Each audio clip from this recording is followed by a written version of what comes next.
Në një botë ku ritmi i jetës së gjithnjë më i shpejtë, truri ynë punon pa pushim, mendon, kujton, ndjen, krijon dhe udhëheq çdo pjesë të trupit. Por shpesh harrojmë se edhe ky superkompjuter biologjik ka nevojë për ushqim të veçantë, lëndë që ushqin qelizat nervore, reparojnë dëmtimet oksidative dhe mbrojnë funksionet kognitive nga plagja, dhe në këtë mision dy ushqime spikasin si aleat universal të trurit, shega dhe arrat. Këto dy dhurata të natyrës janë si një simfoni biokimike për kryer, njëra pastron dhe rigjeneron, tjetra forcon dhe ushqen. Shega me përbërjet e saj polifenolike misterioze vepron si një laborator mikroskopik i shërimit qelizor, ndërsa arrat me strukturën e tyre që i ngjan trurit vet përmbajnë saktësisht ato molekula që truri kërkon për të qëndruar në formë, omega-3, vitaminën E, polifenole dhe minerale esenciale. Shega ose ndryshe alkimia e natyrës për rigjenerimin qelizor. Në pamje të parë shega është thjesht një frut me kokra të vogla rubin, por brenda saj fshihet një univers kimik që ka mahnitur shkencëtarët për dekada. Në çdo pikë të lëngut të saj ndodhen molekula inteligjente që veprojnë si antioksidant super të fuqishëm. Kur këto molekula hyjnë në trup, ato udhëtojnë deri në zorr, ku ndodh një mrekulli biologjike. Mikrobiota jon, komuniteti i miliarda baktereve të mira, i transformon ato në urolitina, përbërje unike që mund të rikthejë energjinë qelizore. Urolitina A, për shembull, është një molekul që aktivizon mitofagin, procesin me të cilin trupi pastron mitokondritë e dëmtuara, duke i zëvendësuar me të reja. Ky është mekanizmi që ruan vigjilencën, kujtesën dhe qartësinë mendore, veçanërisht me kalimin e viteve. Prandaj shega nuk është thjesht një frut, është një mekanizëm natyror i rinovimit neurologjik. Mirëmbrëma të dashur miq, edhe një herë tjetër. Uroj që të gjithë të jeni mirë. Sot edhe një herë, unë ua thash pak nga emisioni i kaluar që do të ngelet një emocion në zemrën tuaj që të flasim dhe të vazhdojmë për të folur për energjinë e trurin, për energjinë e trurit. Misionin e kaluar ne folëm për ato ushqime të cilat rigjeneronin kujtesën dhe forconin memorien, ndërsa sot do të ndalemi pak tek energjia e trurit. Si mund të japim trurit energji? Dhe cilat janë ato ushqime që blindojnë energjinë në tru? Pra e bëjnë që truri mos të lodhet dhe të ketë një performancë më të theksuar të memories, të kujtesës dhe të energjisë së tij. Dihet që truri nuk duron dot pa energji, dhe truri gjithnjë përdor lëndë ushqimore, si fillim mirë glukozën. Por kjo glukozë, nëse përdoret dhe nëse sintetizohet nga molekula jo glucidike, atëherë patjetër që e ndihmon atë. Dhe jo domosdoshmërisht truri gjithnjë përdor sheqerin, sepse jemi mësuar keq ne, sheqer për trurin, sheqer për trurin, sheqer për trurin. Jo. Sot do të flasim për dy ushqime, unë nuk i quaj ushqime, por i quaj si dy mini galaktika biologjike. Si dy mini galaktika ose si dy mini inteligjenca biologjike të cilat i ofrojnë trurit energjinë e duhur. Është ara dhe shega. Këto dy ushqime ose këto dy mini inteligjenca biologjike i forcojnë ose i ofrojnë trurit me të vërtet një energji shumë të mirë dhe nuk kanë as mbetje toksike dhe nuk janë as që të ofrojnë në tru toksina apo të shkaktojnë në tru efekte ansore. Përkundrazi, krahas trurit, ato ofrojnë mbështetje dhe forcë në zorën e trash. Bëhet fjalë për shegën dhe për arrat. Si fillim njërë tek shega. Shega, për mendimin tim, ka vlera të jashtëzakonshme. Ne jemi akoma në stinën e shegës. Dhe unë do të thoja, një ushqim që parandalon detyrimisht vdekjen e qelizave të trurit dhe parandalon progresin e qelizave, parandalon progresin e vdekjes së qelizave të trurit. Është shega. Shega përmban elemente jetike për trurin, duke ndikuar drejt për së drejt në neuroinflamacion. Përmban L-gitanina, pendukulagina, telmagrandina, përmban acide fenolike të shëndetshme dhe vlerat më të mëdhaja të shegës janë tek lëvozhga e saj. Ndaj, mos e hidhni lëvozhgën e shegës, por bëjeni, mund ta kombinoni ose mund ta bëni dhe në formën e çajit. Mos e konsumoni shegën pa bërtham. Konsumojeni kokrat e shegës me bërtham. Dhe unë do t'ua këshilloja që çdo strukturë ose çdo pjesë e shegës ka vlera për organizmin ton. Çaji lëvore së shegës ka vlera të veçanta për kockat. Bërthamat e shegës përmbajnë lëndë antivirale dhe antiparazitare për parazitët. Por vetë molekula e shegës përmban 3 molekula të rëndësishme: L-agitaninën, pendukulaginën, telmagrandinën. Këtu jemi tek molekula e shegës ose te vetë shega. Lëvoren mund ta bëni si çaj, ndërsa bërthamat përdoren për trajtimin ndihmues të parazitëve. L-agitanina, pendukulagina, telmagrandinat. L-agitaninat janë antioksidant të rëndësishëm sepse konvertohen në urolitin, alfa-urolitin, beta-urolitin. Shega është mbështetëse fantastike dhe e sistemit kardiovaskular, e reduktimit inflamacionit dhe e sistemit digestiv. Një sheg në ditë bën të mundur uljen e inflamacionit në tru drejt për së drejt dhe bën të mundur uljen e inflamacionit në sistemin kardiovaskular. Konsumimi një shege në ditë do të sjellë qetësi, produktivitet, forcim të memorjes dhe forcim të depozitave të energjisë në tru, sepse përmban L-agitaninën, pendukulaginën, telmagrandinën, përmban nobilentinat, galanginat, të cilat çfarë bëjnë? Këto konvertohen në urolitin, sidomos L-agitaninat dhe pendukulaginat. Nga bakteret e zorës së trash, Gordonobacterum, Elagobacteret, si dhe Pseudocatecolunatum, Bifidobacterum, këto konvertohen në acid elagjik dhe acidi elagjik hidroksilohet, dekarboksilohet. Pra përpunohet dhe konvertohet në urolitin alfa, urolitin beta. Si fillim molekulat e shegës të cilat quhen L-agitaninat, pendukulaginat, telmagrandinat, galantaninat dhe acidi dhe pendukulaginat konvertohen në acid galik ose në acid elagjik. Acidi elagjik që formohet nga bakteret e zorës së trash të cilat quhen Gordonobacterum, Elagibacterum, sikurse dhe Pseudocatecolunatum, Bifidobacterum, konvertohet në acid galik ose në acid elagjik, acidi elagjik, më pas hidroksilohet, dekarboksilohet, që të konvertohet në një lëndë e cila quhet urolitin alfa ose urolitin beta. Dhe antioksidantët tek shega ndikojnë drejt për së drejti në fuqizimin e neuroneve të trurit dhe në energjinë e trurit. Edhe një tjetër, nëse zorët tona janë të pastra, nëse mikrouniversi inteligjent që ndodhet në zorën e trashtë, dhe zora e trashtë ka koordinim të drejt për së drejt me trurin e madh, me sistemin nervor qendror. Nuk mund të ndahet zora nga truri. Sa më e shëndetshme është zora e trashtë, aq më i shëndetshëm është truri, aq më mirë funksionin mekanizmat e inflamacionit dhe aq më mirë stabilizohen në rastin e inflamacioni. L-agitaninat, pendukulaginat, telmagrandinat konvertohen në acid elagjik dhe në acid galik nëpërmjet baktereve të mira të zorës së trash.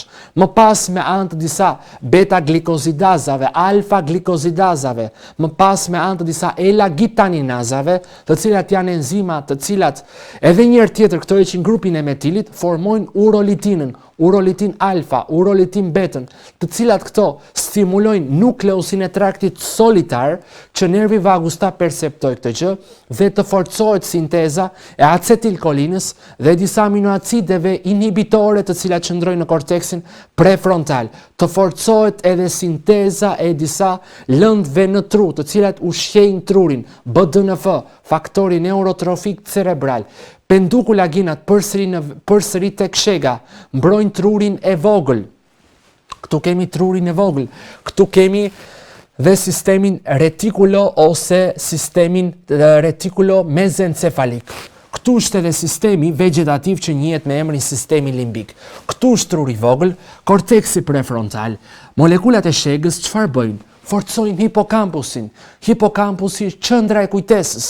Hipokampusi ndodhet në buzën mediale të lobusit temporal. Hipokampusi është arma më e fuqishme, jo arma më e fuqishme, sepse kjo ndikon pak keq në dëgjim, është kalemi ose stilolapsi inteligjent më i fuqishëm i trurit. Stilolapsi inteligjent, magjik, më i fuqishëm i trurit, i cili quhet hipokampus. Dhe molekulat e shegës çfarë bëjnë? E forcojnë, e përforcojnë hipokampusin. Hipokampusi ka rrugë aferente dhe rrugë eferente. Hipokampusi zakonisht ndodhet në arcus cortex dhe lidhet me mekanizmat e vëmendjes, me mekanizmat e kujtesës ose me mekanizmat e procesit pastrimit të trurit. Sa më i fuqishëm është hipokampusi, aq më aq me reduktuar është edhe korpusi amigdaloid, sepse janë afër hipocampusi amigdala. Hipocampusi zakonisht përbëhet nga disa rrugë aferente, që do të thot merr informacion nga neokorteksi cerebral, nga lobusi frontal, nga lobusi parietal, nga lobusi occipital, merr informacion nga cerebellumi, por merr informacion dhe nga disa qeliza këtu ose nga disa bërthama, area ventralis tegmentalis anterior, merr informacione nga nucleus solitar, merr informacione nga locus ceruleus, area septalis, dhe çfarë bën? Forcon kujtesën. Sa më e fuqishme të jetë kujtesa në tru, aq më e fuqishme është edhe procesi i të folurit, që procesi i të folurit ndodhet në pjesën e lobusit frontal, në gyrus frontalis inferior, ndërsa këto lidhen me anë të njëra tjetrës me anë të fasciculus arcuatus. Fasciculus arcuatus është një fije nervore që lidh kodin e fjalës, pra nxjerrin e fjalës me perceptimin e kodifikimit të fjalës, që ndodhet në lobusin parietal, lobulus parietalis inferior ose gyrus supramarginalis dhe gyrus angularus. Gyrusi supramarginal dhe gyrusi angular lidhen me lobulus ose me pjesën e lobit frontal inferior me anë të fasciculus arcuatus, sepse këtu ndodhet gyrusi cingular ose këtu ndodhet gyrusi cingular dhe këtu ndodhet pjesa e lobit frontal inferior. Që këto, nëse funksionojnë me njëra tjetrën, ne e kuptojmë atë që themi dhe ne e perceptojmë atë që themi. Pra në pjesën e lobulus parietalis inferior ndodhet zona e perceptimit asaj që interpretojmë. Tjetër, forconte tonusin e muskulaturës, molekulat cilat janë në sheg. Pra me fjalë të pakta, nuk lejon inflamacionin në tru dhe gjithnjë rrit depozitat e energjisë në tru. Tjetër, kalojmë pak tek shega dhe tek vetit e saj. Mbron përkundrejt sëmundjeve neodegenerative. Këto nuk i them unë, por janë të vërtetuara me studime shkencore. Mbron veshkën, mbron gjëndrat mbiveshkore, organin limfoid, pothuajse organin, një ndër organet më të mëdha limfoide dhe detoksifikuese që në jetën intrauterine, ajo bën të mundur prodhim të leukociteve dhe të eritrociteve, qelizave të bardha dhe qelizave të kuqe. Ndërsa në jetën ekstrauterine bën të mundur përpunimin e limfociteve dhe të monociteve. Kjo është shpretka. Pra shega është shumë esenciale sepse mbron trurin përkundrejt sëmundjeve neodegenerative. Përmban elagitanin, pendukulagin, telmagrantin, të cilat to konvertojnë në acid galik ose në acid elagjik dhe nëpërmjet disa enzimave të murit të zorës trash, të cilat quhen elagitaninasa, taninacilhidrolaza, hiqen disa grupe, të cilat mund të jenë grupe të metilit dhe më pas formohet urolitina, që urolitina është mbrojtësi, molekula shumë jetike të trurit dhe që mbron trurin nga neuroinflamacioni. Dhe shega, nëse konsumohet siç është me kokra, ka më shumë vlera se sa me lëng. Dhe një sheg në ditë është shumë e shëndetshme dhe lëvorja e saj nuk duhet hedhur. Mund të konsumohet si çaj për parazitët, për sistemin imunitar, me pak mjalt. Kalojmë pak tek arrat. Arrat janë në formën e trurit dhe arrat përmbajnë lutein fosfatodilkolinën. Luteinat dhe fosfatodilkolinat. Fosfatodilkolinat çfarë bënin? Përbënin një shtresë të rëndësishme të membranës qelizore. Fosfatodilkolinat përbëhen nga dy acide yndyrore, glicerol fosfati dhe nga kolina. Formohen në retikulumin endoplazmatik, agranular apo të lëmuar, dhe zakonisht janë shumë jetike sepse ofrojnë një stabilitet, një mbrojtje përkundrejt molekulave jo të shëndetshme dhe forcojnë atë ngarkesën elektrike transepiteliale midis qelizave të zorës së hollë. Konsumimi i arrave në një ditë mund të jetë 7 deri në 10 arra në ditë dhe arrat përmbajnë vitamin E tokotrienol, kompleksin e vitaminave E, përmbajnë lëndë të rëndësishme të vitaminës C, të omegave 3, acid linoleik, fitosfingozide, tiaril etanolamide, ku këtu do të kemi dhe vlerat e arrës. Çfarë përmbajnë? Dhe arrat me shegën janë të rëndësishme për sistemin kardiovaskular, për oksigjenimin e arterieve koronare, për ushqimin e trurit dhe për energjinë e trurit. Ja ku jemi. Janë fantastike. Dhe arrat janë depozita me minerale, me vitamina, me omega 3 dhe me proteina. Këtu kemi tabelën e arrave, ku 28.35 mg ose çfarë është në një kokër are. Këtu kemi rreth 4.32 gram protein. Kemi rreth 1.15 gram ujë. Arat janë të përbëra dhe nga proteinat, ashtu sikurse kanë edhe acide yndyrore esenciale. Kanë 45 mg magnezium, 45 mg magnezium, përmbajnë rreth 0.82 mg hekur, përmbajnë 125 mg kalium, përmbajnë 1.4 mikrogram selenium, dhe njëkohësisht krahas ujit përmbajnë dhe fibra natyrale deri në 1.9 gram. Ndërsa sheqer nuk përmbajnë as pak, pothuajse 0.74 gram. Arat janë elementi numër 1 dhe ushqimi numër 1 i trurit. Ushqimi numër 1 i trurit, ose shkopi magjik, drita magjike që ndez neuronet, dhe stilolapsi magjik ose stilolapsi kryesor që redukton inflamacionin në tru dhe ofron acidet yndyrore të duhura për neuronet e korres prefrontale dhe të korteksit cerebelar apo të shtresës trunore të trurit të vogël. Çfarë përmbante tjetër? Përmbante magnezim, manganezim, përmbante koper, përmbante vitamina të rëndësishme, të cilat janë 0 deri në 97 mg tiamin B1, B2, B3, përmbante nivele të rëndësishme vitamin B3, e cila quhet niacin, që niacina është shumë e rëndësishme sepse shërben dhe si kofaktori disa nikotinamid adenin dinukleotidëve. Konsumimi i arrave 7 deri në 10 në ditë ka shumë vlerë. Të paktën deri në 5 apo 7 në ditë ka me të vërtet vlera esenciale, dhe një shek në ditë për trurin vërtet ofroj një energji celulare ose një energji të qelizës në afat kohë pak të gjatë. Dhe nuk kanë sheqer. Arat nuk kanë sheqer. Janë shumë të shëndetshme, ndërkohë që shegët nuk ofrojnë sheqer. Shegët përmbajnë antioksidanti etik për trurin që kanë PubMed, që janë të dokumentuara nga revista të njohura dhe nga revista shkencore, të cilat janë me studime të vërtetuara.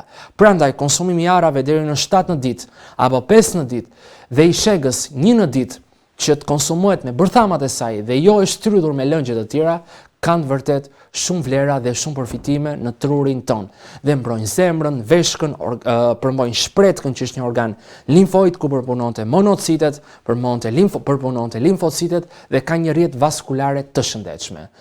Nga unë miq, Luciano Bardhi, u them natën e mirë dhe këtë emision dëgjojeni me kujdes. Para këtij emisionit ne folëm për ato ushqime të cilat forconin kujtesën, ndërsa këtë emision së bashku me ju ne diskutuam për energjinë e trurit, që janë tek arat dhe tek shegët. Patjetër që ka dhe ushqime të tjera, por unë këto i përkufizova sepse kanë akoma stinën.